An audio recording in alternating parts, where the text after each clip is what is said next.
Hello students. आज हम पढ़ेंगे एक नया टॉपिक जिसका नाम है हाइड्रोलिसिस। तो आज हम कवर करने वाले हैं हाइड्रोलिसिस ऑफ इनऑर्गेनिक कंपाउंड्स। तो हाइड्रोलिसिस और हाइड्रेशन में अंतर क्या है थोड़ा सा समझ ले पहले। हाइड्रेशन, जैसे मेरे पास कोई आयनिक कंपाउंड है NaCl। अगर NaCl को मैं पानी में डालता हूं तो ये टूटेगा आपका Na+ में और Cl- में। अब जो पानी आएगा वो इस Na के पास आएगा, Na को घेर लेगा। ऐसे ही पानी जो है वो Cl को भी घेर लेगा। ठीक है, तो पहले हम देख लेते हैं जब पानी Na को घेरेगा तो किस तरीके से घेरेगा। Na के चारों तरफ पानी आके लग जाएगा। तब Na के चारों तरफ पानी आके लग जाएगा, 6 पानी के मॉलिक्यूल्स यहाँ लग जाएंगे। ठीक है, मैं 4 ही बना रहा हूँ, वैसे तो आएंगे 6। तो Na और O का बॉन्ड बहुत ज़्यादा मजबूत नहीं है क्योंकि चार्ज ही नहीं है Na पे ज़्यादा। ठीक है, मेटल के ऊपर जब सेंट्रल एटम के ऊपर चार्ज ज़्यादा होगा तभी तो ऑक्सीजन के साथ बाइंड करेगा वो अच्छी तरह से।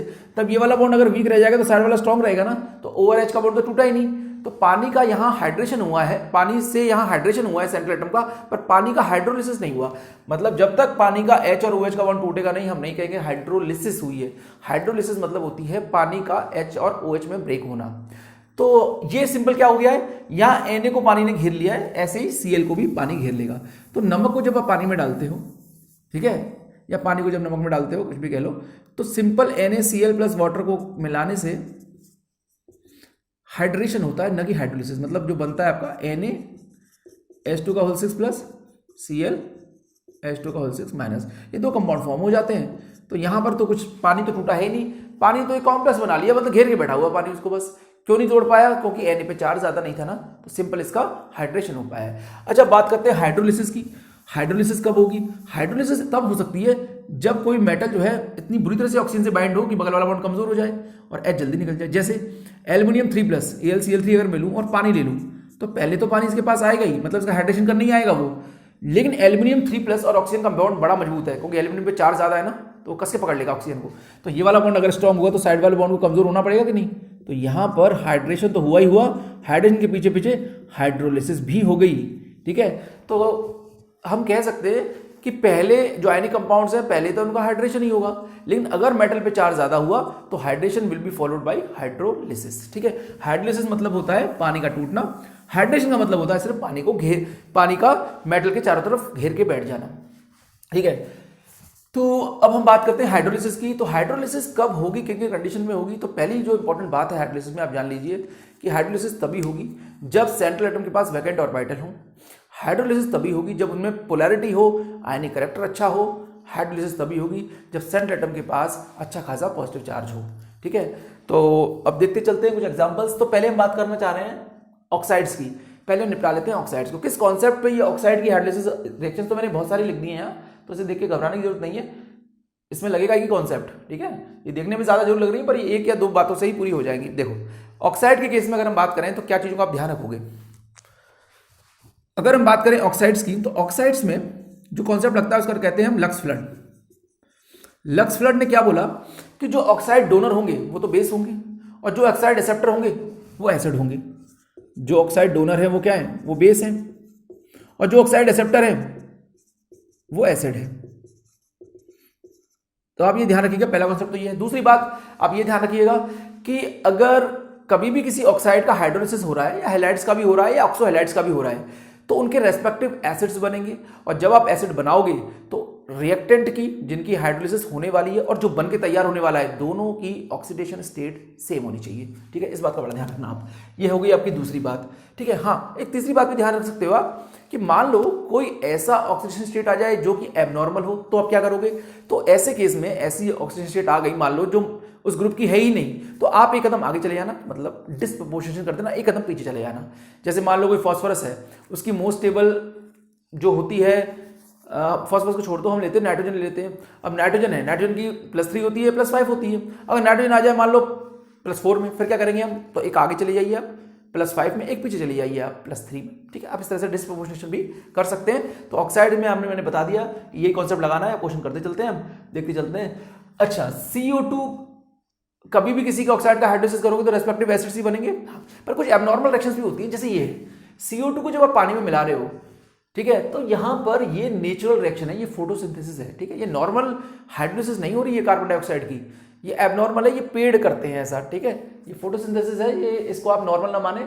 तो अगर 6 CO2 में 12 H2 मिलेंगी in the presence of HNO and chlorophyll, तो ये होंगे तभी H नहीं होगी, फोटोसिंथेसिस में फोटोन आएंगे, क्लोरोफिल होगा, तभी ये रिएक्शन होगी। तो ये सिंपल हाइड्रोलिसिस नहीं है, मैंने यहाँ लिख जरूर दी है बस समझाने के लिए कि ऐसी हाइड्रोलिसिस भी हो सकती है बशर्ते कुछ कंडीशन चेंज कर दी जाए। तो यहाँ पर तो ग्लूकोज बनता है, ऑक्सीजन बनती है और पानी बनता है, ये तो सब आप जानते ही हो, स्टार्ट पहले से पड़ी हुई है, ठीक है। तो ये नॉर्मल रिएक्शन थी, ये नॉर्मल रिएक्शन नहीं थी। CO और H2O, CO एक न्यूट्रल ऑक्साइड है। न्यूट्रल ऑक्साइड आपके पास कितनी है? 3 ही है। कौन कौन सी?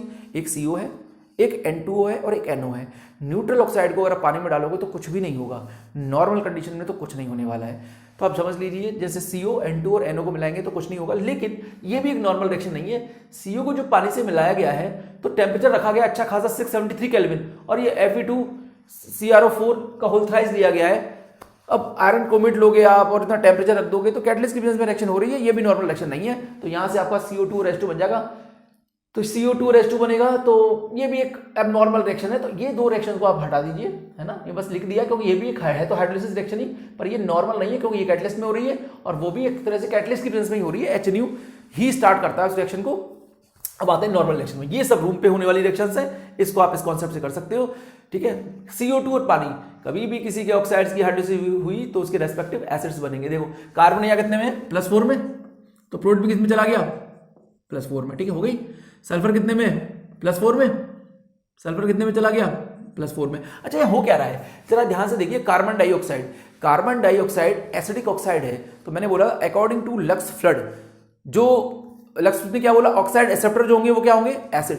तो जब ये एसिडिक है तो ये ऑक्सीजन खींचेगा ना, तो ये ऑक्सीजन खींचेगा, CO2 यहां से ले लेगा तो क्या बन जाएगा? CO3। तो H2 अलग, CO3 अलग, तो क्या बन गया? H2CO3। सेम SO4 क्या है? एसिडिक ऑक्साइड, ऑक्सीजन खींचेगा तो ये क्या बन जाएगा? SO3, H2 अलग, तो बन गया H2SO3, ठीक है। SO3 क्या है? एसिडिक ऑक्साइड, ऑक्सीजन खींचेगा तो क्या बन जाएगा? SO4, H2SO4 लक्स फ्लड के अकॉर्डिंग, ठीक है। तो एग्जाम में पूछे SO3 क्या है तो एसिड है, पानी क्या है? यहाँ पर बेस है मजबूरी में। P4O10 यहाँ पर भी आपसे तोड़ सकते हो, ठीक है। P4O10 में अगर ऑक्सीजन ले लोगे आप यहाँ से, तो वैसे ये चेक कर लो आप, 4x - 20 कितनी ऑक्सीजन शेड है यहाँ? +5। यहाँ भी कितनी होनी चाहिए इसकी? 3 + x - 8 +5, ठीक है। तो इनका थोड़ा ध्यान रखिए आप, यहाँ पर ऑक्सीजन शेड सेम रखिए। P4O6 कितनी है? 4x - 12 +3, यहाँ भी कितनी है? +3, oxygen shed will be same.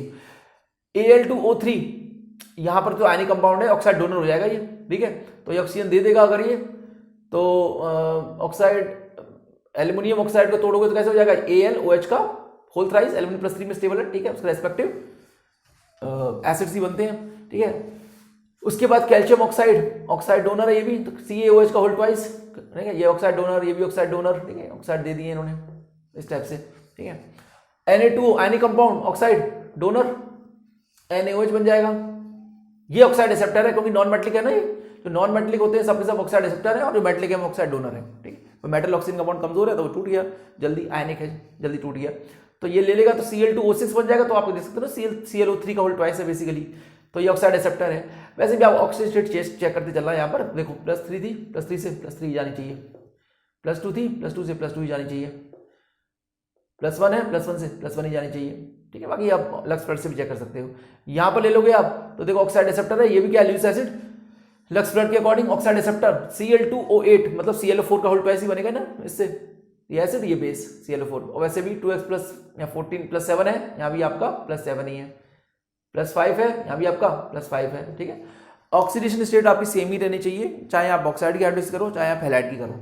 यहाँ भी देखो 2x - 12 ये कितने में? +6 में। अब यहाँ ध्यान रखिएगा जो क्लोरीन ग्रुप है उसमें +6 तो होती नहीं है, या तो +3 होगी या +5 होगी या +7 होगी। तो +6 अब होती नहीं है तो आप क्या करोगे?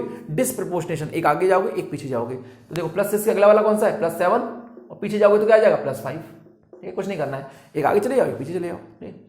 N2O4 ये भी नॉर्मल नहीं है, नाइट्रोजन या तो +3 होगी या +5 होगी, यहाँ पर तो +4 आ रही है, तो आप क्या करो? एक आगे चले जाओ एक पीछे चले जाओ, यानी +5 चले जाओ और एक +4 चले जाओ, +3 चले जाओ, ठीक है। तो जब भी कोई एबनॉर्मल ऑक्सीजन स्टेट आए तो आप एक आगे एक पीछे कर सकते हो, डिसप्रपोर्शनेशन कर सकते हो उसका। N2O3 +3 में, या तो नॉर्मल है कोई बात नहीं, ये भी +3 में जाएगा, ठीक है ना। N2O5 +5 में, ये भी आपका +5 में जाएगा, नॉर्मल बात है। ये न्यूट्रल है, इनका कुछ नहीं होने वाला, थोड़ा ध्यान रखना, ये नॉर्मल कंडीशन में बात कर रहा हूं मैं। एबनॉर्मल तो आप देख चुके हो, CO में जब पानी मिलाया तो कुछ ना कुछ हो गया है, नॉर्मली रूम टेम्परेचर में कुछ नहीं होने वाला इनका। न्यूट्रल ऑक्साइड्स का हाइड्रोलिसिस नहीं होता है, ये आप समझ लीजिए, यहाँ पर कुछ नहीं होने वाला क्योंकि ये न्यूट्रल ऑक्साइड्स हैं, ठीक है। न्यूट्रल ऑक्साइड का हाइड्रोलिसिस होता ही नहीं है भैया, एसिडिक का करोगे या बेसिक करोगे, न्यूट्रल का नहीं कर सकते आप।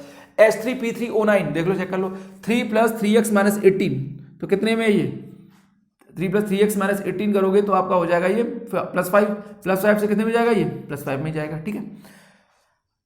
H2SO8 ये है आपका मार्शल एसिड, H2SO8 होता है इस टाइप से,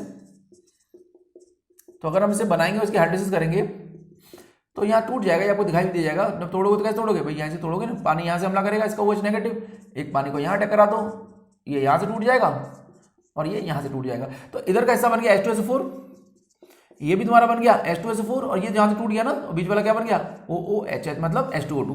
तो देखो ये थोड़ा स्पेशल क्या स्ट्रक्चर पता होना चाहिए, स्ट्रक्चर ही पता नहीं होगा तो हम इसे करेंगे कैसे, ठीक है। तो 2 मोल बन गया आपके H2SO4 को, एक बन गया आपका हाइड्रोजन पेरोक्साइड।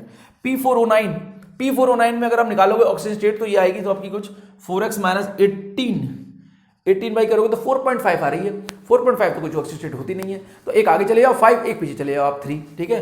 तो इसका करोगे तो देखो +3 +5, ठीक है, डिस्प्रपोर्शनेशन H2S3O6 अगर H2S3O6 बनाऊं मैं तो ये कैसा दिखाई देगा आपको, SSS ये इस टाइप से है, S3O6H2 ये थायमिक एसिड सीरीज की ग्रुप्स है, थायमिक एसिड सीरीज के मॉलिक्यूल्स हैं। तो इन मॉलिक्यूल्स अगर मैं करूंगा तो ये बेसिकली यहां से टूटते हैं, यहाँ तो HS लग जाएंगे और यहाँ OH लग जाता है इसमें, यहाँ पर OH यहाँ OH, तो बीच में H2S तो निकलेगा ही निकलेगा और यहाँ पर आपका H2SO4 बन जाएगा। तो आप देख रहे हो यहाँ पर आपको उसका स्ट्रक्चर पता होना चाहिए, ये थोड़ा सा स्पेशल था, ठीक है। स्पेशल क्या है, अब थायमिक एसिड हमें पता ही नहीं कैसी दिखती है तो हम करेंगे कैसे हाइड्रोलिसिस, ठीक है। तो उनके स्ट्रक्चर्स में पता होनी चाहिए, स्ट्रक्चर में अलग से वीडियो बना दूंगा एक कि हम किसी का स्ट्रक्चर कैसे पता करते हैं, ठीक। M2O ये M जो यहाँ है ये मैंने लिए है एल्कली मेटल्स, ठीक है। एल्कली मेटल्स का बॉन्ड तो वैसे ही कमजोर होते हैं ऑक्साइड के साथ, तो ये ऑक्साइड डोनर ही बनेंगे, तो ऑक्साइड डोनर बनेंगे तो एल्कली मेटल्स में ये वाला बॉन्ड तोड़ दो आप, तो ये कैसा है O2 में H आएगा तो क्या बनेगा, सीधी बात है हाइड्रोक्साइड ही बनेगा उसका, ठीक है।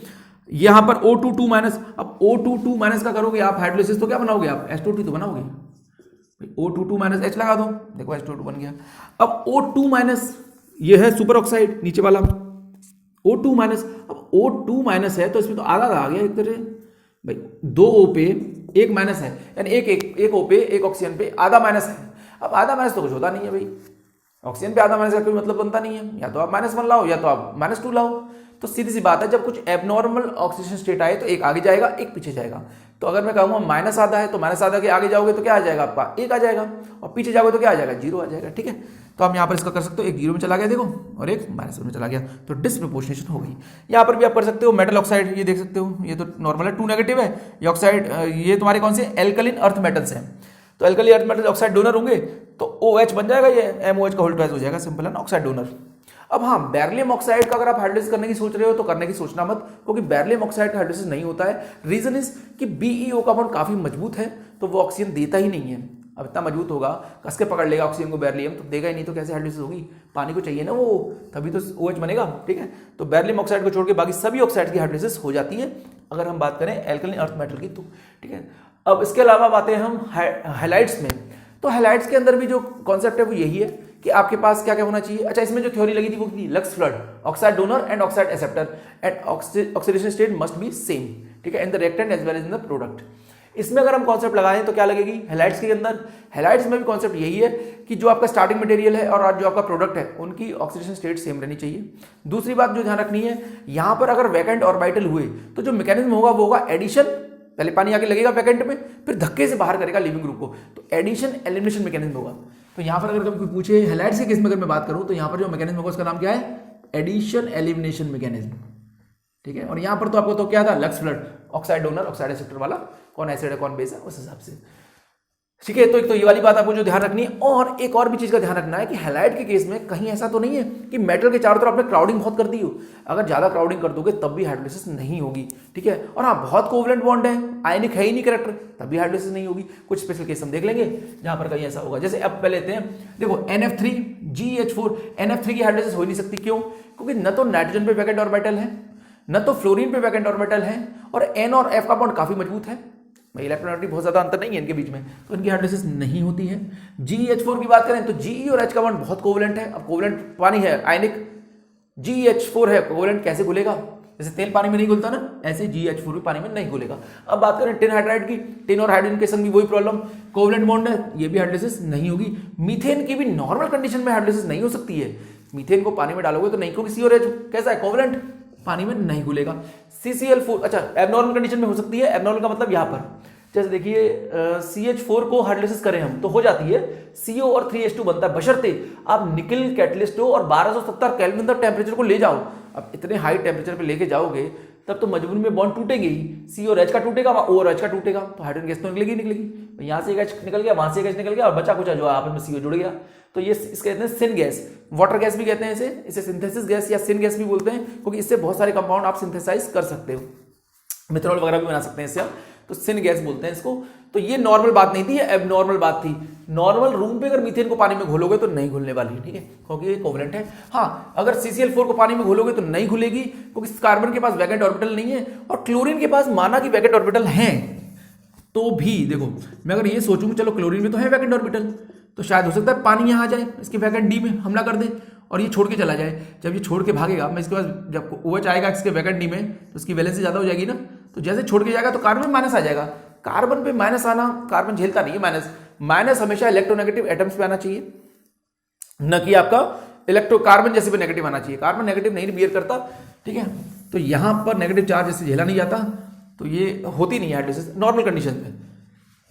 लेकिन इतना गर्म, बहुत ज्यादा गर्म कर दो आप इसे तो इसकी हाइड्रोलिसिस हो सकती है, वेरी हाई टेम्परेचर पे तो हो सकती है। अगर मैं बहुत हीट कर दूं तो ये वाला बॉन्ड टूटेगा और यहाँ पर एक OH लग जाएगा, और जब एक OH लग जाएगा तो इसके धक्के से फिर एक Cl चला जाएगा, तो यहाँ फॉस्जीन गैस बन जाएगी COCl2। तो ठीक है, आप ध्यान रखिएगा टेट्राक्लोरोमीथेन की हाइड्रोलिसिस नॉर्मली तो नहीं होती है, पर बहुत एक्सट्रीम कंडीशंस में बहुत गर्म करने पे हो जाती है और उससे एक पॉइजनस गैस जन्म लेती है, इसका नाम है फॉस्जीन गैस, ठीक है, जिसको वर्ल्ड वार में भी यूज किया गया था। उसके बाद तो ठीक है, तो CCl4 की हाइड्रोलिसिस नॉर्मल कंडीशन में नहीं होगी, CF4 की हाइड्रोलिसिस भी नहीं होगी क्योंकि वैकेंट ऑर्बिटल है ही नहीं, तो बात खत्म हो गई। तो इन सबकी हाइड्रोलिसिस नहीं होती है। हाँ, NCl3 की बात करते हैं, तो NCl3 की हाइड्रोलिसिस हो जाती है, ठीक है, तो NF3 की हाइड्रोलिसिस हो सकती है बहुत हाई टेम्परेचर पे, मैं उसकी बात ही नहीं कर रहा हूँ, ये जितनी बातें हो रही है नॉर्मल रूम टेम्परेचर पे हो रही है, ठीक है।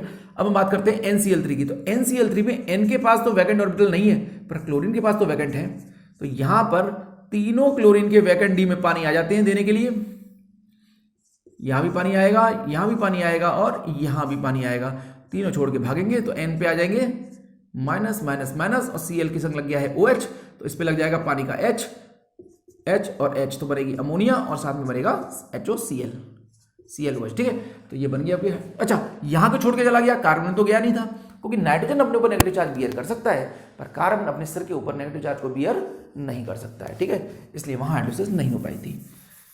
तो NCl3 में क्या बनता है, अमोनिया और HOCl, ठीक है, इनकी रिएक्शन हुई नहीं तो मैंने यहाँ नो रिएक्शन लिख दी है। PCl3 में आराम से हो जाएगी, क्यों, क्योंकि PCl3 में वैकेंट ऑर्बिटल है। मैकेनिज्म बना आप ध्यान रखिएगा, कभी पूछ ही ले कि PCl3 की हाइड्रोलिसिस किस मैकेनिज्म से हो रही है, तो आप ध्यान रखिएगा पहले पानी आएगा फिर H और Cl निकलेंगे, ठीक है, मतलब कुल मिला के बात यह है कि यहाँ पर Cl यहाँ जो वैकेंट ऑर्बिटल है उसमें वाटर आके लग जाता है, फिर ये H और Cl निकलते हैं, इस तरीके से फिर जो जगह बनेगी फिर एक और पानी आएगा, फिर एक और HCl निकलेंगे, फिर एक और HCl निकलेंगे, इस तरीके से पहले एडिशन होगा देन एलिमिनेशन होगा। तो इस मैकेनिज्म का नाम एडिशन एलिमिनेशन मैकेनिज्म है, कि आप कहीं उसको डिसोसिएटिव या किसी और मैकेनिज्म मत लगा देना पेपर में, ठीक है। तो एक एक Cl हटाओ और यहाँ पर हाँ ऑक्सीडेशन स्टेट का ध्यान रखिएगा, ये भी +3 में है तो ये भी +3 में ही रहनी चाहिए, ठीक है, वो चेंज नहीं होनी चाहिए। PCl5 सेम वही एडिशन एलिमिनेशन, ये भी +5 में, ये भी +5 में ही रहेगा, ठीक है। हाँ, लेकिन इसमें एक चीज का ध्यान रखना पड़ेगा आपको कि जो 5 Cl होंगे ना इसमें, तो पहले एक जब Cl हटेगा तो वहां OH आएगा ना, एक Cl को हटा के मैं OH लगाऊं तो यहां पर एक Cl को हटा के मैं लगा देता हूं OH, तो यहाँ एक फॉस्फोरस से 2 हीट्रोटम है तो उसके धक्के से H और Cl निकल जाएंगे, आप ऐसे कह सकते हो H और Cl निकल जाएंगे।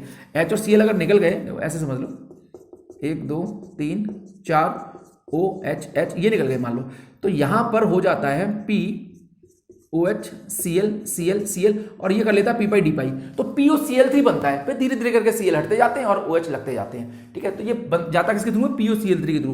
पहले इसमें POCl3 बनेगा, तो मैंने लिखा है ना वाया POCl3, PCl5 का हाइड्रोलिसिस जब होगा तो बीच में POCl3 बनेगा, उसके बाद फिर आगे चल के उसका PCl5 में कन्वर्जन हो जाएगा, H3PO4 में कन्वर्जन हो जाएगा, ठीक है। ACl3 ACl3 का आप ध्यान रखिएगा। अच्छा H3PO3 का जो स्ट्रक्चर है वो भी ध्यान रखना। H3PO3 को आप बना ऐसे मत देना वरना गलत हो जाएगा, क्योंकि H3PO3 के फॉस्फोरस हुआ, सल्फर हुआ, सिलिकॉन हुआ, क्लोरीन हुआ, इनके संग एक बड़ी प्रॉब्लम है कि इनको एक डबल बॉन्ड कम से कम चाहिए। फॉस्फोरस, सल्फर, सिलिकॉन और क्लोरीन ये बिना डबल बॉन्ड होके नहीं रह सकते, क्योंकि ये पी पाई डी पाई करते हैं, जो कि बहुत मजबूत बॉन्ड है। जैसे अब ऐसे बना दिया तो ये गलत बात है भाई, एक तो पी पाई डी पाई वाला पाई बॉन्ड होना चाहिए ना। तो ये क्या करता है, एक पी पाई डी पाई कर लेता है, तो जैसे एक करेगा तो ये बन जाएगा पी डबल बॉन्ड ओ, दो OH तो रह ही जाएंगे और यहाँ से एक हट के ऊपर लग जाएगा। तो ये ऐसा होता है स्ट्रक्चर। तो यहाँ पर आप गलती से ट्राई बेसिक मत कहते ना, इसको लगे कि 3 H है यहाँ, ये डाई बेसिक है क्योंकि यहाँ 2 H होंगे न कि 3 H होंगे। तो जो H3PO3 है आपका वो ट्राई बेसिक नहीं होता, वो डाई बेसिक होता है, ठीक है ध्यान। H3PO4 तो नॉर्मल है, H3PO में ऑलरेडी पी डबल बॉन्ड है तो टेंशन लेने की बात नहीं है, ये तो ट्राई बेसिक ही होगा। इसमें तो ऐसे 3 H है तो इसमें कोई प्रॉब्लम नहीं है। नेक्स्ट आते हैं इस पे, अगले पे। अगर हम बात करें ACl3 की तो ACl में Cl हटाओ और OH लगाओ। हाँ आर्सेनिक को कोई प्रॉब्लम नहीं है, आर्सेनिक को एक डबल बॉन्ड नहीं चाहिए, सिर्फ प्रॉब्लम फॉस्फोरस को थी। नीचे आने पे आर्सेनिक बहुत बड़ा हो चुका है, उसको डीपाई पाई करने में कोई इंटरेस्ट नहीं है, तो ये ट्राई बेसिक का ट्राई बेसिक बना रहेगा ऐसे कैसे ही, ठीक है। यहाँ पर डाई बेसिक नहीं होगा ये वाला, लेकिन ध्यान रखिएगा ये ट्राई बेसिक नहीं है, ये डाई बेसिक है, ठीक है, बहुत इंपॉर्टेंट है, ये डाई बेसिक है। अब आते हैं SbCl3 और ये दोनों ही मेटल हैं, और जो मेटल होंगे वो तो आयनिक कंपाउंड ही बनाएंगे ना। तो भाई पहले तो चलो SbCl को हटा के OH लग जाएगा, फिर ये तुरंत SbO- में टूट जाएगा और नीचे वाला भी BiO- में। तो ये दोनों के दोनों आयनिक कंपाउंड्स हैं, ये कोवलेंट कंपाउंड नहीं है, तो ये तुरंत जो है एक तरह से वाइट टर्बिड इनसोल्युबल कंपाउंड बना देते हैं, SbO+Cl नेगेटिव और BiO-Cl नेगेटिव। ये बहुत ही इंपॉर्टेंट है। PCl5 कुछ और बना रहा है, ASC मतलब PCl5, अगर मैं बात करूं PCl3 की तो देखो PCl3 ने क्या बनाया, डाई बेसिक एसिड। NCl3 ने क्या बनाया, मोनोबेसिक एसिड। ACl3 ने क्या बनाया, ट्राई बेसिक एसिड। और इन दोनों ने क्या बनाया, इनसोल्युबल प्रेसिपिटेट। सबके अलग अलग प्रोडक्ट्स हैं, ठीक है। तो ये बहुत ही इंपॉर्टेंट है हाइड्रोलिसिस में, क्या बन रहा है। कहीं गलती से आप ये मत कर देना कि SbOH का होल्थराइज कर दो या BiOH का होल्थराइज कर दो, ठीक, गलत हो जाएगा नहीं तो। अब आते हैं बोरोन के हैलाइड्स की। तो बोरोन के हैलाइड्स की हाइड्रोलिसिस भी होगी, सिंपल है, Cl हटाओ OH लगाओ, +3 में तो +3 में रहेंगे, ठीक है। फर्दर हाइड्रोलिसिस करना चाहो तो कर सकते हो, आप बहुत सारा पानी डाल दोगे इनके ऊपर तो ये BOH का होल 4- भी बना लेंगे, ठीक है। लेकिन नॉर्मली BOH का होल्थराइज और HX बनेगा, पर एक्स्ट्रा और ज्यादा हाइड्रोलिसिस करोगे तो आप BOH का होल 4- भी बना सकते हो, ठीक है, पर नॉर्मली ये बनेगा। BF3 के संग बहुत बड़ी प्रॉब्लम है क्या, कि BF3 के अंदर हो रखी है बैक बॉन्डिंग। तो बैक बॉन्डिंग ने कर दिया है इसका रास्ता बंद, क्योंकि जब बैक बॉन्डिंग होगी तो इसके पास लोन पेयर है, इसके पास वैकेंट पी है, तो इसकी तो कमी पूरी कर दी फ्लोरीन ने। अब यहाँ पानी आएगा कैसे हाइड्रोलिसिस करने, तो BF3 की हाइड्रोलिसिस हो ही नहीं पाती है, हो पाती है तो बड़ी स्लो होती है, पूरी तरह से नहीं हो पाती है।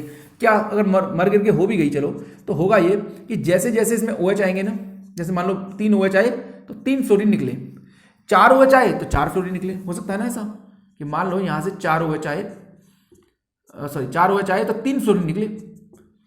अब ये 3 फ्लोरीन आगे वाले जो जितने भी BF3 रहे होंगे ना उनके संग मिलकर कॉम्प्लेक्स बना लेंगे ना, तो 3 BF3 को क्या बना लेंगे, 3 BF4-। और BF4- का तो हाइड्रोलिसिस हो ही नहीं पाता, और BF4- तो CF4 बन गया एक तरीके से, इसमें वैकेंट ऑर्बिटल का है।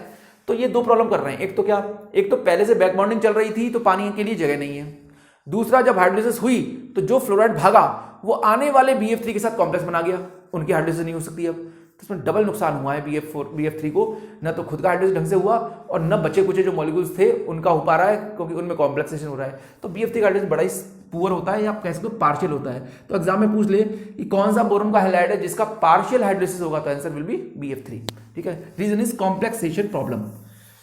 बात करें SiCl4 की तो सिंपल है, SiCl4 में आप चारों Cl को हटाओ और यहां OH लगा दो, इसको आप सिलिसिक एसिड भी बोलते हो। हालांकि यहां पर तुरंत धक्के से ये निकल जाता है, इसके धक्के से ये निकल जाता है, SiO2 बनता है बेसिकली। तो एग्जाम में अगर SiO2 ऑप्शन में है तो आप SiO2 पे टिक लगाना, लेकिन SiO2 ऑप्शन में नहीं हुआ फिर तो आप सिलिसिक एसिड पे टिक लगा दोगे तो वो भी सही होगा, +4 से +4 मिल जाएगी। लेकिन स्टार्टिंग में इनिशियली SiO2 बनता है। SiO2 को देख के शायद आपको ये लग रहा होगा कि ये सिलिका है, ये Si डबल बॉन्ड होगा, नहीं, ये एक 3 डायमेंशनल स्ट्रक्चर है जो चारों तरफ फैला हुआ है, SiO इस टाइप से करके पूरा आगे पीछे चारों तरफ गया हुआ है, ठीक है। रीजन इज कि SiO जो होता है SiO2 ये पॉलीमरिक स्ट्रक्चर है, 3 डायमेंशनल चारों तरफ गया हुआ है, ठीक है। अब 3 डायमेंशनल स्ट्रक्चर है, इस वजह से इतना स्टेबल है, इसी वजह से SiOH का होल 4 न बन के SiO2 बन गया ये स्टेबिलिटी पाने के लिए, ठीक है। Reason is p pi and d pi interaction. अगर हम बात करें SiF4 की तो कोई प्रॉब्लम नहीं है, सिंपल, इसमें भी सिलिका बनेगी, पर यह एक फिर प्रॉब्लम है, जो फ्लोरीन भागेंगे वो आने वाले SiF4 के साथ, हाँ यहाँ बैक बॉन्डिंग की कॉन्सेप्ट नहीं है लेकिन, पर हाँ कॉम्प्लेक्सेशन इसमें भी है। जैसे ही यहां से आप हाइड्रोलिसिस करोगे तो कितने फ्लोरीन निकलेंगे, 4 फ्लोरीन, जो आने वाले 4 SiF4 के साथ मिलकर क्या बना लेंगे, मतलब दो के साथ मान लो क्या बना लेंगे, SiF6, 2 मॉलिक्यूल के साथ दो दे देंगे तो 2 नेगेटिव बन जाएगा कि नहीं, SiF6 2 नेगेटिव, तो फिर कॉम्प्लेक्स बन जाएंगे कि नहीं। तो इसमें भी हाइड्रोलिसिस यहाँ बहुत ज्यादा फर्क नहीं पड़ता, पर फिर भी कॉम्प्लेक्सेशन हो रहा है, स्लो हो जाएगी थोड़ी सी ना, पार्शियल हो जाएगी, मतलब स्लो तो नहीं कहेंगे, पार्शियल हो जाएगी, ठीक है। कॉम्प्लेक्सेशन प्रॉब्लम की यहाँ पर भी बात होगी जैसे BF3 में होती है, पर यहाँ कम होगी। PF5 की हाइड्रोलिसिस वही सेम अभी पीछे बात की थी हमने, PCl5 की तरह, ये भी +5 में है तो ये भी +5 में पहुंच जाएगा, बाद में HF बन जाएंगे, कोई प्रॉब्लम नहीं है। SeF6 आराम से कर सकते हो आप, ये भी +6 में, फ्लोरीन हटा जाओ, OH लगाते जाओ। पर यहाँ एक प्रॉब्लम है, सेलेनियम जो है बहुत बड़ा तो है नहीं, अगर यहाँ पर मैं 6 OH लगा दूंगा थोड़ी भीड़ हो जाएगी ना। तो इस भीड़ को मिनिमाइज करने के लिए करता क्या है, जब सेलेनियम को लगता है मेरे से कुछ ज़्यादा ही OH लग गए हैं तो थोड़े कम कर दूं मैं, तो थोड़ा कम करने के चक्कर में कैसे करता है, अब एक सेलेनियम से 2 ही टोटल अनस्टेबल होते हैं ना, इसके धक्के से इसको बाहर कर देता है और इसके धक्के से एक और को बाहर कर देता है, तो ये बन जाता है SI डबल बॉन्ड बन जाते हैं 2 और 2 OH बन जाते हैं, ठीक है। तो ये इस फॉर्म में चला जाता है। हाँ टेलोरियम को खास फर्क नहीं पड़ता, टेलोरियम तो बहुत बड़ा है, सेलेनियम इतना बड़ा नहीं था ना, अब इतने बड़े के आसपास लगा भी दोगे छोटे छोटे 6 तो क्या फर्क पड़ता है उसे, तो वो धक्का मुक्की नहीं करता, वो OH 6 में खुश रहता है। पर यहाँ प्रॉब्लम आई थी, ये 6 में खुश नहीं था क्योंकि भीड़ ज्यादा हो गई थी, धक्के से उसने बाहर कर दिया, ठीक है। टेलोरियम में टेलोरिक इसे कहते हैं टेलोरिक एसिड बन गया यहाँ पर, ठीक है। यहाँ पर आप इसको H6TeO6 भी ले सकते हो, वही बात सही है, H6TeO6 टेलोरिक एसिड। SF4 +4 है, +4 से ये +4 में जाएगा, कोई टेंशन नहीं है। हाँ SF6 में सल्फर बहुत बड़ा तो होता नहीं है भैया, यहाँ पर आपने 6 फ्लोरीन लगा दिए और वो भी इतने पास, तो इनकी हाइड्रोलिसिस यहाँ 2 प्रॉब्लम है। SF6 का हाइड्रोलिसिस नहीं होता, ये इनर्ट है टुवर्ड्स वाटर, क्यों, क्योंकि इसके आसपास हमने इतनी क्राउडिंग कर दी है कि पानी के घुसने के लिए जगह ही नहीं बची। पहली बात तो ये, क्योंकि सल्फर ऑक्सीजन के बाद ही तो है, ठीक है, उसमें जगह कहाँ है। दूसरी बात, सल्फर के ऊपर चार्ज बड़ा जबरदस्त है, सल्फर के पास +5 +6 चार्ज है। अब इसका बॉन्ड फ्लोरीन से बड़ा मजबूत होगा, अब इतना मजबूत बॉन्ड बना दोगे तो पानी इसे तोड़ेगा कैसे। दूसरी प्रॉब्लम, एक तो जगह नहीं है, दूसरा बॉन्ड बड़ा तगड़ा बना रखा है, तो इसकी हाइड्रोलिसिस नहीं हो पाती है, इनर्ट रहता है, पानी में नहीं घुलता, ठीक है, तो नो रिएक्शन। SOCl2 आराम से हो जाएगा, यहाँ भीड़ भाड़ का कोई चक्कर नहीं है, दोनों Cl हटाओ और OH लगा दो, oxygen shed will be same, मतलब +4 से +4 में ही जाएगी गाड़ी, यहाँ पर भी कोई चक्कर नहीं है, +5 से +5 में ही जाएगी। POCl3 तो अभी देखा था वही है। ये इंपॉर्टेंट है, जेनॉन के हैलाइड्स, अगर जेनॉन के हैलाइड की हाइड्रोलिसिस होगी तो यहाँ पर जेनॉन के हैलाइड के बारे में कुछ बातें बता दूं मैं।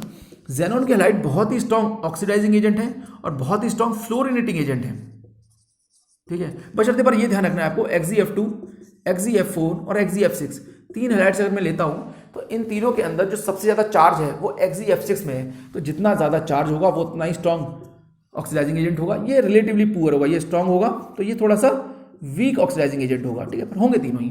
तो ठीक है, अब देखते हैं, स्टार्ट करते हैं। XeF2 क्या है, फ्लोरिनेटिंग एजेंट तो है ही और ऑक्सीडाइजिंग भी है, तो पानी का क्या कर देंगे, ऑक्सीडेशन। पानी किसमें है यहाँ, O2- में, अगर आप इसका ऑक्सीडेशन कर दोगे तो कौन सी गैस निकलेगी, O2। और अब H+ का आपने फ्लोरिनेशन भी किया होगा क्योंकि फ्लोरिनेटिंग एजेंट भी तो है ये, तो साथ में क्या निकलेगा, HF। और जब दूसरे का तुम ऑक्सीडेशन करोगे तो अपना क्या कर लोगे, रिडक्शन, तो खुद कितने में चला जाएगा, +2 से 0 में, ठीक है। तो जेनॉन यहाँ 0 में चला गया, O2 का कर दिया ऑक्सीडेशन, अपना कर लिया रिडक्शन, ठीक है। तो इसे कहते हैं हम रिडॉक्स रिएक्शन, हुआ ये रिडॉक्स, ठीक है, एक का ऑक्सीडेशन हुआ है, अपना रिडक्शन हुआ है, रिडॉक्स है।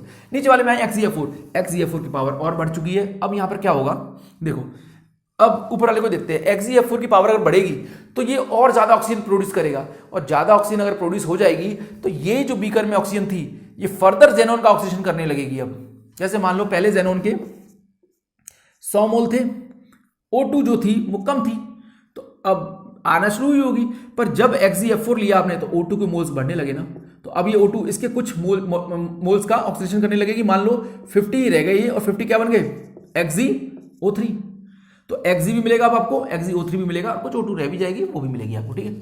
हाँ, XeF6 तो और तगड़ा हो गया अब तो ये, तो XeF6 में ऑक्सीजन की कंसंट्रेशन इतनी बढ़ गई कि होगा ये कि जो भी आपका यहाँ पर जेनॉन होगा और O2 इतना ज्यादा बढ़ चुका होगा, तो XeF6 बहुत स्ट्रॉन्ग ऑक्सीडाइजिंग एजेंट है, इसने ऑक्सीजन बहुत बढ़ा दी होगी, तो सारी की सारी ऑक्सीजन इस जेनॉन को छोड़ेगी नहीं और पूरे के पूरे जेनॉन को क्या बना देगी, XeO3।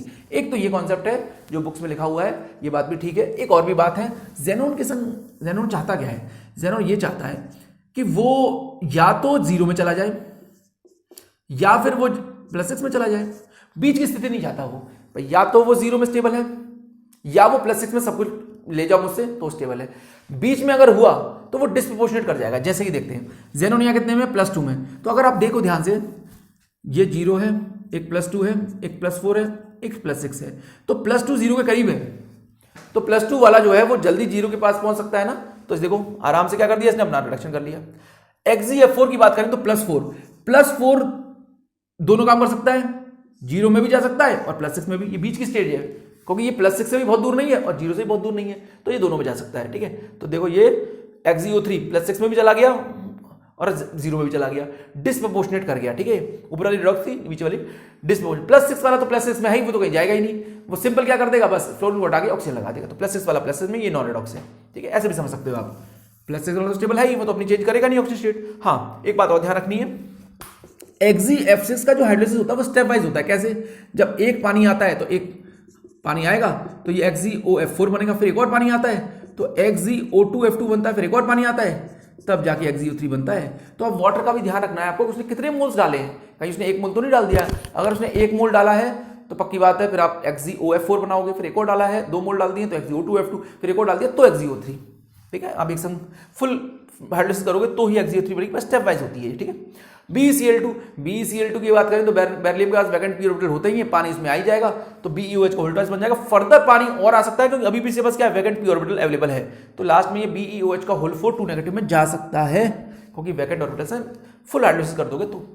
हाँ, लिथियम के और बेरिलियम के अगर हम फ्लोराइड की बात करें, ऑक्साइड की बात करें, हाइड्रोक्साइड की बात करें, तो ये ध्यान रखिएगा इनके तीनों के तीनों जो है पानी में सोलुबल नहीं है। ये कौन कौन, लिथियम का फ्लोराइड, लिथियम का ही हाइड्रोक्साइड और लिथियम का ही ऑक्साइड, ये तीनों ही पानी में सोलुबल नहीं। कारण क्या है, कारण ये है कि इनकी लैटिस एनर्जी बहुत ज़्यादा है। भाई लिथियम बहुत छोटा है, चार्ज अच्छा खासा है, पर ये भी छोटे ही हैं, तो इनकी लैटिस एनर्जी इतनी ज़्यादा है कि इनकी हाइड्रोजन एनर्जी उसको ओवरकम नहीं कर पाती, तोड़ नहीं पाती है, ठीक है। तो सेम प्रॉब्लम बेरिलियम के साथ आएगी, बेरिलियम के फ्लोराइड, बेरिलियम के हाइड्रोक्साइड और बेरिलियम के ऑक्साइड, ये इतने मजबूत बनते हैं कि इनकी लैटिस एनर्जी इनकी हाइड्रेशन एनर्जी के ऊपर भारी पड़ती है। मतलब लैटिस एनर्जी बहुत ज़्यादा होती है, तोड़ने में ज़्यादा एनर्जी लगेगी, हाइड्रेशन में इतनी निकलेगी नहीं, तो इनका हाइड्रोलिसिस नहीं हो पाता है या इनका हाइड्रेशन नहीं हो पाता, आप ये कह सकते हो, या ये पानी में सोलुबल है, इन्हें पानी से कोई मतलब नहीं है, ठीक है। थोड़ा ध्यान रखिएगा, reason is high lattice energy. Borax को अगर आप पानी में डालो तो आपको मिलता है बोरिक एसिड और NaOH। कैसे बनता है, बोरेक्स का स्ट्रक्चर कुछ ऐसा होता है, BOB, इस तरह से बना देते हैं इसका स्ट्रक्चर, यहाँ B 4 बोरॉन होते हैं, इनके बीच में आप O लगा दीजिए, बीच में BOB होता है और यहाँ OH लगे होते हैं 4, ठीक है।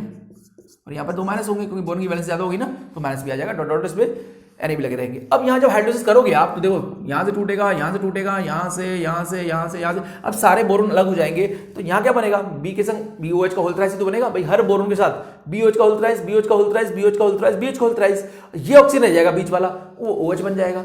तो 4 बने BOH के होल थ्राइस और जो बीच का रह गया ऑक्सीजन वो OH बन गया, ठीक है। तो सीधी सी बात है, इसमें बोरिक एसिड और NH बनेगा अगर आप बोरेक्स में पानी डालते हो तो। अब बात करें एल्यूमिनियम क्लोराइड की, तो एल्यूमिनियम क्लोराइड की बात मैंने स्टार्टिंग में करी ली थी कि एल्यूमिनियम इसमें Al को पानी घेर लेंगे, बाद में इसको तोड़ भी सकते हैं ये, ठीक है, हाइड्रोलिसिस भी कर सकते हैं, पर यहाँ कुछ ऐसा बन जाएगा AlH2 का होल 6 3+, ठीक है। इस तरह का कॉम्प्लेक्स फॉर्म हो जाएगा, बाद में A और OH का बॉन्ड मजबूत है तो H+ यहाँ से रिलीज भी हो सकते हैं। मतलब hydration is followed by hydrolysis होती है इसके अंदर, ठीक है। अगर बात करें एल्कलीन और एल्कलाइन हाइड्राइड्स की, तो जो हाइड्राइड्स है, मेटल हाइड्राइड्स, एल्कली और एल्कलाइन हाइड्राइड्स की बात हो रही है, ये बहुत कमजोर होते हैं।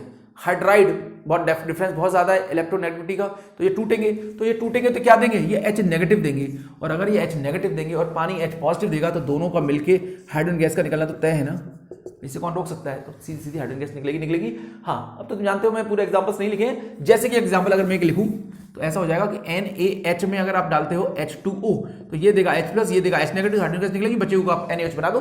सेम आप लगते हो BeH2 प्लस पानी, तो बेरिलियम को अलग कर दो, बेरिलियम हाइड्रोक्साइड को, और हाइड्रोजन गैस को अलग कर दो, ठीक है। तो आप सीधा सीधा यहाँ पर हाइड्रोजन गैस इवॉल्व कर सकते हो। B2SS को पानी में डालोगे तब भी होगी, क्यों, क्योंकि B2SS कुछ नहीं है, BH3 ही तो है, डायमर ही तो है इसका, तो BH3 में H नेगेटिव का सोर्स है ये किसका सोर्स है, H नेगेटिव का, तो B प्लस है, H पे माइनस है, और पानी किसका सोर्स है, H पॉजिटिव का, तो दोनों मिलकर हाइड्रोजन गैस निकलेगी, और यहाँ पर पानी आता जाएगा, ठीक है, यहाँ पर H निकलते जाएंगे और पानी OH आता जाएगा। तो हाइड्रोजन गैस निकलेगी और BOH का होल ट्राइस बन जाएगा, बोरिक एसिड यहाँ पर बनेगी। बड़ी इंपॉर्टेंट रिएक्शन है, तो सारी की सारी। अमोनिया और पानी, अमोनिया बेसिक है, पानी एसिडिक है, तो पानी अपना H+ दे देगा अमोनिया को, तो अमोनिया क्या बन जाएगा, अमोनिया अगर H+ ले लेगा तो बन जाएगा अमोनियम, और पानी बन जाएगा OH-, तो अमोनियम हाइड्रोक्साइड बन जाएगा। सिलेन SiH4, सिलिकॉन के पास वैकेंट d ऑर्बिटल है, वो तो ठीक है कोई बात नहीं, पर सिलिकॉन और हाइड्रोजन भी सेम बोरॉन और हाइड्रोजन की तरह ही रिड्यूसिंग एजेंट है, हाइड्राइड डोनर है। अगर ये भी हाइड्राइड देगा, पानी H+ देगा, दोनों मिलके हाइड्रोजन गैस का निकलना आता है, और सिलिकॉन पे पानी OH लाके लग जाएगा। ये रिएक्शन भी हो गई। हाँ, एल्कली और एल्कलाइन अर्थ मेटल्स की अगर हम डायरेक्ट ले लें जीरो में, मेटल्स को ले लिया मैं जीरो, जैसे सोडियम ले लिया, पोटेशियम ले लिया, लिथियम ले लिया, जीरो में, और पानी में डाल दो आप इनको, पानी में चाहे कोई भी प्रोटिक एसिड में डाल दो। हम आज चूंकि हम पानी के रिएक्शंस पढ़ रहे हैं तो मैं बात पानी की करूंगा, लेकिन आप ध्यान रखिए, आप चाहो तो उसको एसिड में भी डाल सकते हो, प्रोटिक एसिड्स में, अमोनिया में, वहां पर भी हाइड्रोजन गैस के निकलने के चांसेस हैं पूरे। तो यहां पर अगर हम बात करें मेटल, जैसे कि Na को पानी में डालोगे तो क्या होगा, Na तो बहुत ही रिएक्टिव है, तुरंत इलेक्ट्रॉन फेंकेगा। अगर इतनी जल्दी इलेक्ट्रॉन देगा तो इलेक्ट्रॉन किसके पास जाएंगे, H+ के साथ, और हाइड्रोजन गैस का निकलना तो तय है। H और H फ्री रेडिकल और H फ्री रेडिकल मिलकर हाइड्रोजन गैस इवॉल्व कर देंगे, ठीक है। तो कौन कौन से मेटल्स हैं, एल्कली और एल्कलाइन अर्थ मेटल्स, सारे के सारे हाइड्रोजन गैस निकालेंगे, उनके रेस्पेक्टिव हाइड्रोक्साइड भी बनेंगे साथ में। बेरिलियम और मैग्नीशियम का ध्यान रखिएगा, बेरिलियम तो रिएक्ट ही नहीं करता है, क्योंकि हीट है ना, इलेक्ट्रॉन देगा ही नहीं, जेड स्टार ज्यादा है, पकड़ ज्यादा है, तो इलेक्ट्रॉन देने में आनाकानी करता है। मैग्नीशियम भी आनाकानी करता है, क्योंकि उसका भी चार्ज बेरिलियम से तो कम है, तो उसको गर्म पानी के साथ रिएक्शन करानी पड़ती है। तो ध्यान रखना, बेरिलियम को तो गर्म ठंडे किसी भी काम नहीं चलेगा। मैग्नीशियम को फर्क पड़ेगा, मैग्नीशियम को गर्म पानी के साथ कराओगे तो दे देगा वो इलेक्ट्रॉन, ज्यादा गर्म कर दोगे तो, ठीक है।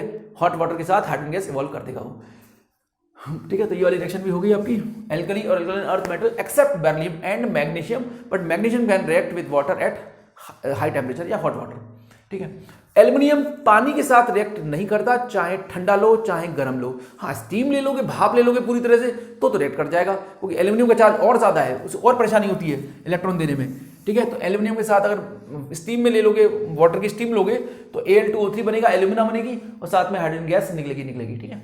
इलेक्ट्रॉन दे ही देगा फिर ऐसे गर्म करने पे। टिन को भी गर्म करना पड़ता है, हाई टेम्परेचर पे टिन भी इलेक्ट्रॉन दे देगा, हाइड्रोजन गैस निकलेगी और टिन ऑक्साइड बन जाएगा, ठीक है। तो ये भी थोड़ा ध्यान रखना, इनको गर्म चाहिए, पानी गर्म भाप चाहिए। गोल्ड है, मरकरी है, ये सब एल्युमिनियम, गोल्ड, मरकरी, क्या कहते हैं, सिल्वर, कॉपर, जिंक, आयरन, ये ठंडे पानी के साथ रिएक्ट नहीं करते हैं, नो रिएक्शन एट ऑल, ठीक है। ये तो वैसे भी कुछ नहीं करने वाले ठंडे पानी के साथ, कोल्ड ना डायल्यूट के साथ कुछ रिएक्शन नहीं हो रही है इनकी। कार्बन पानी के साथ कुछ नहीं करता नॉर्मल टेम्परेचर पे, हाँ, पर 1200 केल्विन ले लोगे तो CO और H2 बन जाती है, ठीक है। मतलब फिर तो इतना हाई टेम्परेचर तो हाइड्रोजन गैस निकल ही जाएगी यहाँ से, OH H के बॉन्ड टूट जाएंगे, CO के साथ मिल जाएगा। इसको आप वाटर गैस या सिन गैस कहते हो, जैसे हमने वहां बताया था। तो दो प्रिपरेशन होगी सिन गैस की, मीथेन में पानी डालो निकल की प्रेजेंस में 1270 पे, या फिर कार्बन में पानी डालो 1200 केल्विन पे। तो ये एबनॉर्मल रिएक्शन है, ये नॉर्मल रिएक्शन नहीं है, इतना हाई टेम्परेचर पे करा रहे हैं तो ये नॉर्मल कैसे हो सकती है, ठीक है। तो अब आते हैं हम हेलोजन्स की, नॉन मेटल्स की। नॉन मेटल्स जैसे कि हेलोजन्स हैं, अगर रूम टेम्परेचर पे पानी इनमें डालोगे, तो फ्लोरीन की बात करें पहले, तो फ्लोरीन बहुत ही स्ट्रॉन्ग ऑक्सीडाइजिंग एजेंट है, होगा ही, फ्लोरीन का चार्ज इतना ज्यादा है। हालांकि ऑक्सीडाइजिंग एजेंट हम ऐसे नहीं चेक करते, ये कई स्टेप से देखा जाता है। पहले स्टेप में इसको तोड़ा जाता है, भाई पहले आप इसको क्या करोगे, हीट दोगे, इसको जो है बॉन्ड को ब्रेक करोगे, बॉन्ड ब्रेक करने के बाद आप इसमें इलेक्ट्रॉन एफिनिटी से इसको नेगेटिव बनाओगे, उसके बाद आप पानी से इसको घिरवाओगे, फिर इसमें से इसका हाइड्रेशन एनर्जी निकलेगी, फिर आप ओवरऑल सम देखोगे कि क्या ये मेटल, क्या जो रिएक्शन हुई है ये एक्सोथर्मिक हुई है, अगर है तो ये फेवरेबल है प्रोसेस, अदरवाइज नहीं होगा, ठीक है। मैं इतने लंबे चौड़े पे फिलहाल नहीं जा रहा हूं, मैं बस इतना बताना चाह रहा हूं, फ्लोरीन का चार्ज ज्यादा है, तो फ्लोरीन अगर इतना ही पावरफुल हुआ तो ये बहुत ही अच्छा ऑक्सीडाइजिंग एजेंट है। अगर ये ऑक्सीडाइजिंग एजेंट अच्छा है तो ये पानी को नहीं छोड़ेगा, पानी के O2- का कर देगा ये ऑक्सीडेशन, तो O2- से पहुंच जाएगा ये जीरो में, अपना कर लेगा रिडक्शन, अपना देख लिया, कर लिया इसने रिडक्शन, और O2 का कर दिया इसने ऑक्सीडेशन, क्योंकि चार्ज ज्यादा था ना, बहुत ज्यादा जेड स्टार है ना इसका, बहुत ज्यादा इलेक्ट्रोनेगेटिव है। हाँ, लेकिन अगर क्लोरीन ब्रोमीन की बात करें तो ये इतने इलेक्ट्रोनेगेटिव नहीं है, तो ये क्या कर जाएंगे, अब भाई बहुत ज्यादा है नहीं, तो ये डिस्प्रोपोर्शनेट कर जाते हैं। अब ये इतने इलेक्ट्रोनेगेटिव है ही नहीं, तो ये पूरी तरह से लेंगे नहीं, तो थोड़ा लेंगे थोड़ा देंगे, थोड़ा लेंगे थोड़ा, फ्लोरीन तो लेगा ही लेगा क्योंकि इलेक्ट्रोनेगेटिव है, क्लोरीन कुछ लेंगे कुछ देंगे, तो कुछ लेंगे देंगे करेंगे तो क्या होगा, क्लोरीन का एक बार रिडक्शन होगा, एक बार ऑक्सीडेशन। तो देखो ब्रोमीन का भी सेम होगा, तो ये कितने में था, जीरो में, एक बार लेगा तो -1 में, देगा तो +1 में, ब्रोमीन लेगा तो -1 में, देगा तो +1 में, तो क्या हो गया इनका हो गया डिस्प्रपोर्शनेशन, ठीक है। तो फ्लोरीन का डिस्प्रपोर्शनेशन नहीं हुआ है, वहां तो उसने रिडॉक्स करके माना है वो, पर हाँ ये दोनों के दोनों पानी में डिस्प्रपोर्शनेट हो जाते हैं। HI तो बहुत ही I नेगेटिव, तो हाईली रिड्यूसिंग है, भाई ये तो देगा ही देगा सामने जो आएगा उसके, इसे लेने से कोई मतलब नहीं। तो रिड्यूसिंग है, तो रिड्यूसिंग है ये, तो ये रिएक्शन ऐसे होती नहीं है, ये रिएक्शन रिवर्स होती है। कैसे जरा देखना, रिवर्स कराए तो HI प्लस O2 होती है इसमें। तो अगर ये रिड्यूसिंग है तो इसको दे देगा ना O2 को इलेक्ट्रॉन, तो O2 माइनस बन जाएगा और ये क्या बन जाएगा I2, मतलब O2 माइनस का मतलब क्या हो गया, H2O बन गया और I2 बन गया। ठीक है, ये रिएक्शन इसकी उल्टी नहीं हो गई, HF प्लस O2 की रिवर्स रिएक्शन है ये। तो reason is because I negative is highly reducing, ये तो देना चाहता है। ठीक है, इस रिएक्शन को मैं I2 प्लस पानी को तो करा ही नहीं सकते आप HI प्लस O2 करा सकते हो नहीं, क्योंकि I negative is highly reducing. I negative तो देने को तैयार है, फ्लोरीन लेने को तैयार है, ये दोनों लेना देना दोनों करते हैं, थोड़ा ले ले थोड़ा दे दे। ठीक है, कैल्शियम फॉस्फाइड ये तो आयनिक कंपाउंड है, तो टूटेगा ही टूटेगा। कैसे टूटेगा, ये तो थ्राइस Ca2 प्लस और ट्वाइस P3 नेगेटिव। अब P3 नेगेटिव है, यहाँ 3 नेगेटिव है, पानी का H पॉजिटिव आएंगे तो क्या बनेगा, 3 H पॉजिटिव आएंगे तो फॉस्फिन ही तो बनेगी, PS3, सीधी सी बात है। ठीक है, ये P3 नेगेटिव है, ये H पॉजिटिव देंगे तो फॉस्फिन बनेगी, बचा कुचा कैल्शियम हाइड्रोक्साइड बन जाएगा। ठीक है, Na2S को भी तोड़ दो, ट्वाइस Na प्लस और S2 नेगेटिव, ये भी तो आयनिक है, आयनिक तो कमजोरी होते हैं ना, वही ऊपर वाला भी टूट गया, ये भी टूट गया, तो S2 नेगेटिव और ये देगा तुम्हारा ट्वाइस H पॉजिटिव, दोनों मिलेंगे तो क्या बनेगा, H2S ही बनेगी, इसमें भी कोई नई बात नहीं थी। ठीक है, ये भी हो गया। AlP आयनिक कंपाउंड फिर से टूटेगा, कैसे टूटेगा, Al3 प्लस में और P3 माइनस में, फिर से वही 3H लगा दो, फॉस्फिन बन गई। PH3 प्लस पानी को नॉर्मल कराओगे तो रिएक्शन तो नहीं होती है, पर हाँ फोटोकेमिकल कराओगे HNO लेके तो ये टूट जाएगा। P और H का बॉन्ड रिड्यूसिंग होता है, मतलब प्लस माइनस में ब्रेक होता है, और आपका पानी क्या देता है H पॉजिटिव, दोनों मिलकर क्या बना देंगे, हाइड्रोजन गैस, और वहां बन जाएगा पर रेड फॉस्फोरस अलग हो जाएगा। ठीक है, तो सल्फर में पानी डालोगे तो कुछ नहीं होगा, मतलब नॉन मेटल्स में अगर पानी डालते तो कुछ नहीं होता है। हाँ, एक अजीब सी रिएक्शन देखी गई है, फॉस्फोरस को तो बचाया जाता है पानी में रख के, फॉस्फोरस ऑक्सीजन के साथ रिएक्ट करके अपने ऑक्साइड्स बना लेता है, भाई P4O10 P4O6 ये सब बनाता ही बनाता है, P2O5। ठीक है, तो इनको बचाना है कि हम ऑक्सीजन से रिएक्ट ना कर जाए, ये ऑक्साइड ना बना ले, तो हम इसको पानी के अंदर रखते हैं। तो यहाँ तो अजीब सी बात हो गई, फॉस्फोरस पानी से रिएक्ट क्या करेगा, पानी से बचा रहा है उल्टा। कई बार देखा गया है कि नॉन मेटल को तो पानी बचाता है, रिएक्ट नहीं करता। ठीक है, तो प्रोटेक्शन करता है एयर से। हाँ, अगर हम मेटल्स की बात करें, कौन कौन से मेटल्स हैं जो पानी के साथ हाइड्रोजन गैस इवॉल्व करेंगे, तो आप एक रफ आइडिया ले सकते हो कि पोटेशियम, सोडियम और कैल्शियम ये तो धुआंधार, गर्म लो ठंडा लो दोनों से ही हाइड्रोजन गैस निकालेंगे और उनके रेस्पेक्टिव हाइड्रोक्साइड बना लेंगे। हाँ, मैग्नीशियम थोड़ा आनाकानी करेगा, कोई चार्ज ज्यादा है तो चार्ज ज्यादा है तो ये गर्म पानी के साथ करेगा रिएक्शन, ठंडे पानी से नहीं करेगा। एल्यूमिनियम, आयरन, जिंक ये थोड़ी और हीट है, इनका चार्ज और ज्यादा है, ये स्टीम से साथ हाइड्रोजन गैस निकालेंगे, स्टीम लेना पड़ेगा आपको पानी का। लेड, कॉपर, सिल्वर, गोल्ड ये तो करेंगे ही नहीं, ठंडा लो गर्म लो कैसा भी लो, स्टीम लो कुछ भी कर लो, ये तो पूरी तरह इनर्ट है। ठीक है, ये हाइड्रोजन गैस नहीं निकालेंगे एट ऑल। अब बात करते हैं हम कार्बाइड्स की, तो कार्बाइड्स को आप तोड़ दीजिए क्योंकि सब आयनिक कार्बाइड ही तो है। आप चार्ज की बैलेंसिंग कर लो, ऊपर वाला है, कैसे तोड़ोगे, Ca2 प्लस और बचा हुआ हिस्सा क्या हो गया, C2 माइनस। अब C2 माइनस को मैं कैसे लिखूं, ऐसे तो लिखूंगा। अब यहां पर आप पानी का HH लगा दीजिए दोनों साइड, तो कौन सी गैस निकलेगी, एसिटिलीन, खत्म। Sr2 प्लस, ये भी तो कैल्शियम की फैमिली का ही है, इसे भी तोड़ दीजिए आप, Sr2 प्लस और C2 माइनस, यहां भी लगा दो H प्लस, यहां भी कौन सी गैस निकलेगी, एसिटिलीन। Mg2C3 मैग्नीशियम कार्बाइड, इसे तोड़ दीजिए, कैसे तोड़ोगे, thrice C4 negative twice Mg2 plus, भाई देख रहे हो ना 4 प्लस या 4 माइनस। अब C3 4 नेगेटिव कैसे लिख सकता हूं मैं, ऐसे लिख सकता हूं ना, यहाँ 3 नेगेटिव लिख दूं, यहाँ 1 माइनस, इस पे 1 H लगाओ, यहाँ पर 3 H लगाओ, बन गया। इसे क्या बन गया, प्रोपाइन बनेगी, यहाँ बन गई प्रोपाइन। Al4C3 इसे कैसे तोड़ूंगा, वैसे तोड़ना आना चाहिए आपको, तोड़ना आ गया एक बार तो आप कर लोगे।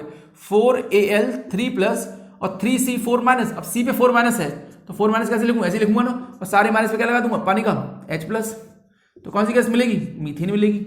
ये लो हो गई मिथेनाइड, इसे मिथेनाइड कहते हैं, इसे प्रोपेनाइड कहते हैं, इसको एस्टेलाइट।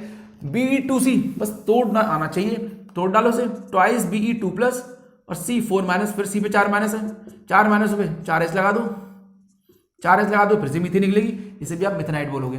हाँ, अब बात करें हम रेट की, तो रेट में आप एक चीज का ध्यान रखिएगा, जब हम बात करेंगे कि कोई भी हैलाइड कितनी तेजी से हाइड्रोलाइज हो रही है, तो आप कैसे देखोगे, अगर आपको लगता है कोऑर्डिनेशन नंबर 6 है, तो कोऑर्डिनेशन नंबर 6 के अंदर आप स्टेरिक हिंडेंस को बड़ा इंपॉर्टेंट रोल दोगे। मतलब उसमें क्या होना चाहिए, भीड़ अगर हुई तो पानी नहीं आ पाएगा मेटल के पास, सेंट्रल एटम के पास, तो हाइड्रोलाइसिस नहीं कर पाएगा। लेकिन तुम्हें लगता है कि कोऑर्डिनेशन नंबर 6 नहीं है, कम है, तो फिर आप चार्ज देखोगे, अगर चार्ज बढ़ेगा तो पानी दौड़ा चला आएगा। तो कोऑर्डिनेशन 6 में आप क्या देखना है, आपको स्टेरिक हिंड्रेंस, और कोऑर्डिनेशन 6 से कम है तो क्या देखना है आपको, चार्ज देखना है, इफेक्टिव न्यूक्लियर चार्ज। देखते चलते हैं, चलो। अब देखो यहाँ पर कोऑर्डिनेशन नंबर 6 है ना, तो आप देखोगे भीड़। अब टेलुरियम तो बड़ा है, बड़े के आसपास 6 लगा भी दोगे छोटे छोटे तो पानी आ जाएगा ना आराम से। पर अगर तुम सल्फर है, सल्फर के आसपास 6 लगा दोगे तो जगह कहाँ है, तो स्टेरिक हिंड्रेंस हो गई, तो पानी कैसे आएगा। इसलिए SF6 की तो हाइड्रोलाइसिस होती नहीं है, आराम से TeF6 होगी, क्योंकि बहुत सारी जगह है ना पानी के आने के लिए। तो ये आराम से हाइड्रोलिसिस हो जाएगा, ठीक है। तो 6 में आपको ये ध्यान रखना है, और 6 से कम है तो जेड स्टार। जैसे अब यहाँ है, यहाँ 6 नहीं है किसी का कॉर्डिनेशन नंबर, तो अच्छा इसमें कौन सा मैकेनिज्म लगा था ऊपर वाले में, डिसोसिएटिव, ठीक है। इसमें नीचे वाले में क्या लगाएंगे, एसोसिएटिव। इसमें आना है पानी को, इसमें से निकलना होता है, ठीक है।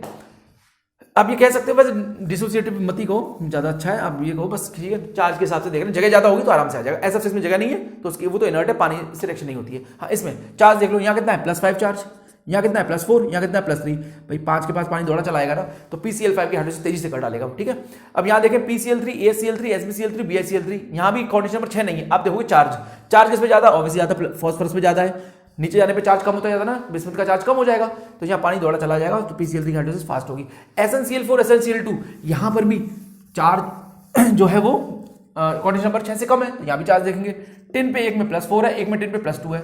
चार्ज जितना ज्यादा, पानी का उससे लगाव उतना ज्यादा, हो गई हाइड्रोलिसिस। SiF4, SiCl4, सीधी सी बात है, चार्ज जितना ज्यादा, कोई 6 से कम है ना, SI पे F लगा दोगे अगर आप, तो होगा क्या, SI से F लगाना और SI से I लगाना, फ्लोरीन इलेक्ट्रोनेगेटिव है तो यहाँ प्लस चार्ज डेवलप करेगा ना, तो ज्यादा प्लस चार्ज आएगा तो पानी दौड़ा चलाएगा ना इसकी तरफ। आयोडीन थोड़ा कम इलेक्ट्रोनेगेटिव, तो यहाँ चार्ज कम डेवलप होगा, तो यहाँ पर चार्ज कम होगा तो पानी भी धीरे ही आएगा या स्लो आएगा, कह सकते हो, ठीक है। तो ऐसा SiF4 की हाइड्रोलिसिस फास्ट होगी। BiA3, यहाँ एक थोड़ी प्रॉब्लम है, यहाँ बैक बॉन्डिंग हो जाती है। BF3 के अंदर तो हाइड्रोलिसिस पार्शियल हो पाती है, क्यों, क्योंकि यहाँ पानी को आने का तो मन तो है भाई, यहाँ पर चार्ज तो खूब डेवलप हो रहा है, पर चार्ज से भी बड़ी प्रॉब्लम हो गई है यहाँ तो उसने रास्ता ही बंद कर दिया फ्लोरीन ने पीछे से लोन पेयर देके इस पर जगह ही नहीं छोड़ी कि पानी आ पाए, तो बैक बॉन्डिंग की वजह से यहाँ पर BF3 की हाइड्रोलिसिस तो पार्शियल हो पाती है, कह सकते हो आप, होती नहीं है, बहुत धीरे होती है, ठीक है। BI3 बड़े तेजी से होगी, क्योंकि BI3 में बैक बॉन्डिंग है ही नहीं, BI3 के अंदर तो बैक बॉन्डिंग है ही नहीं, और बैक बॉन्डिंग है ही नहीं तो यहाँ वैकेंट ऑर्बिटल है तो पानी दौड़ा चलाएगा ना, यहाँ पर आराम से इसकी हाइड्रोलिसिस कर देगा, 3 वाई को हटा के OH लगा देगा। SF4, SF6 की तो हाइड्रोलिसिस होती नहीं है, क्योंकि इसमें जगह कहाँ छोड़ी तुमने। SF4 की आराम से हाइड्रोलिसिस हो जाएगी, क्योंकि वहाँ पर काफी जगह है, ठीक है। तो ये मैक्सिमम मैंने कोशिश की है कि आपको हाइड्रोलिसिस के सारे जो है, जितने NCERT से लेके पूरी नेट गेट PhD तक के जितने हाइड्रोलिसिस हैं सारे कवर करा दें। नेक्स्ट क्लास में देखेंगे एक नया टॉपिक। Good night.